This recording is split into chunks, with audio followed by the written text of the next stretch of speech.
Hi friends, குயிக்காக ஒரு one pot rice பார்த்துடலாம். அதுக்கு நான் வந்து ஆயிலும் நெய்யும் சேர்த்து எடுத்து வச்சுருக்கேன். அப்புறமா பிரியாணி மசாலா எடுத்து வச்சுருக்கேன், கரம் மசாலா எடுத்து வச்சுருக்கேன், இஞ்சி பூண்டு 2 துண்டு ரொம்ப இலை, அப்புறம் லவங்கம், அதான் கருவேப்பட்டை, ஏலக்காய், கிராம்பு, புதினா மல்லி அதையும் எடுத்து வச்சுருக்கேன், பச்சை மிளகாய் எடுத்து வச்சுருக்கேன், அப்புறமா தயிர், உப்பு எடுத்து வச்சுருக்கேன். இதில் வந்து தேவையான காய்கறி நான் கொஞ்சோண்டு பீன்ஸு, கேரட்டு, வெங்காயம், தக்காளி, உருளைக்கிழங்கு, கேப்சிகம் இருந்துச்சு, அப்புறம் வந்து கோஸ் இருந்துச்சு, எல்லாமே கொஞ்சம் கொஞ்சம் தான் இருந்துச்சு, எல்லாத்தையும் எடுத்து வச்சுருக்கேன். ஒரு கப் பாஸ்மதி ரைஸ் எடுத்து வச்சுருக்கேன். அதை இந்த மாதிரி தண்ணி விட்டு கழுவி நம்ம வந்து ஊற வச்சுக்கலாம். ஒரு 20 மினிட்ஸ் ஊற வச்சுக்கோங்க.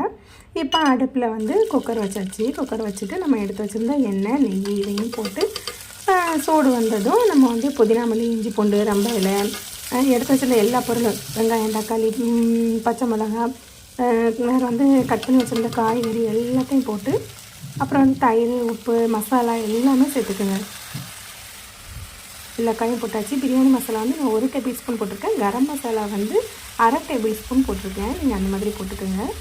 காரம் கரெக்டாக இருக்கும் இது. ஏன்னா 1 கப் ரைஸ் தான். எடுத்து வச்சுருந்த தயிர், உப்பு எல்லாம் போட்டு நல்லா இந்த மாதிரி கலந்து விட்டுக்குங்க.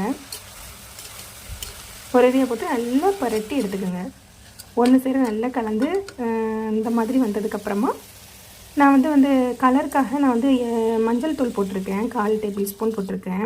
உங்களுக்கு கலர் தேவையில்லைன்னா நீங்கள் வந்து அதை ஸ்கிப் பண்ணிக்கலாம்.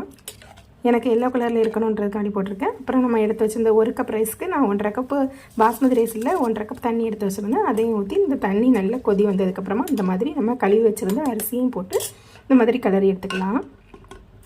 அப்புறமா மூடி வச்சுருங்க. குக்கரை மூடி வச்சுட்டு வெயிட் போட்டு விசில் போட்டு ஒரு விசில் போட்டுட்டு அப்புறம் 5 நிமிஷம் சிம்லேயே வச்சுருங்க. 5 நிமிஷம் தம்மில் போட்டுருங்க. சரிங்களா? ஒரு விசிலுக்கு அப்புறம் 5 நிமிஷம் சிம்மில் வச்சு தம்மில் போட்டுருங்க. அப்புறமா ஓப்பன் பண்ணி பார்த்தோன்னா இந்த மாதிரி ரைஸ் வந்து நல்லா சூப்பராக வந்திருக்கும். இப்போ நம்மளுக்கு ஒரு 5 நிமிஷத்தில் ரைஸ் ரெடி ஆயிடுச்சு, வெஜ் ரைஸு. இது வந்து மீதமான காய்கறி, ஒரு வாரத்தில் நம்ம வாங்கிட்டு மிச்சம் இருந்த காய்கறிலாம் இருக்குதுல்ல, அதெல்லாம் வேஸ்ட் ஆகிடக்கூடாது, நாளைக்கு ஃப்ரெஷ்ஷாக வேறு வாங்கணுன்றதுனால நான் வந்து இருக்கிற காயெல்லாம் வச்சு இந்த மாதிரி போட்டு செஞ்சுக்கிட்டேன். ரொம்ப சூப்பராக இருக்கும். வெஜ் பிரியாணி தான் அது. இந்த மாதிரி நீங்களும் வீட்டில் ட்ரை பண்ணி பாருங்கள். நான் இதுக்கு வந்து என்கிட்ட 2 முட்டை இருந்துச்சு இன்றைக்கி. அதை வச்சு வெள்ளரிக்காய் கொஞ்சோண்டு கிடந்துச்சு, சின்ன துண்டு வெள்ளரிக்காய் இருந்துச்சு. பாதி கட் பண்ணி நேற்று எடுத்ததுக்கப்புறம் மீதி பாதி மட்டும் இருந்துச்சு. அந்த ஹாஃப் வெள்ளரிக்காவையும் வெட்டி வச்சு அந்த மாதிரி சாப்பிட்டுக்கிட்டோம். இன்றைக்கி லஞ்சு இப்படி முடிச்சாச்சு. நீங்களும் இந்த மாதிரி சிம்பிளாக உங்கள் வீட்டில் லஞ்ச் பண்ணுவீங்களான்னு கமெண்ட் பண்ணுங்கள். இருக்கிற காயெல்லாம் போட்டு அதை வேஸ்ட் பண்ணாமல் நாளைக்கு ஃப்ரெஷ்ஷாக வேங்கணுமென்னு இந்த மாதிரி ஒரு டிஷ் பண்ணியாச்சு. சூப்பராக டேஸ்ட்டாக இருந்துச்சு. நீங்களும் வீட்டில் செஞ்சு சாப்பிடுங்க.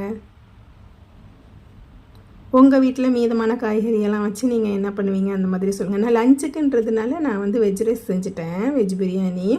இது நான் வந்து டின்னருக்கு அந்த மாதிரிலாம் எடுத்துக்கிட்டேன்னா சாம்பார் ஆக்கிடுவேன். இதை நம்ம திறமை தான் எல்லாமே. வீடியோ பிடிச்சிருந்தா லைக் பண்ணுங்கள், ஷேர் பண்ணுங்கள், கமெண்ட் பண்ணுங்கள், சப்ஸ்கிரைப் பண்ண மறந்துடாதீங்க. Thank you friends. பாய்.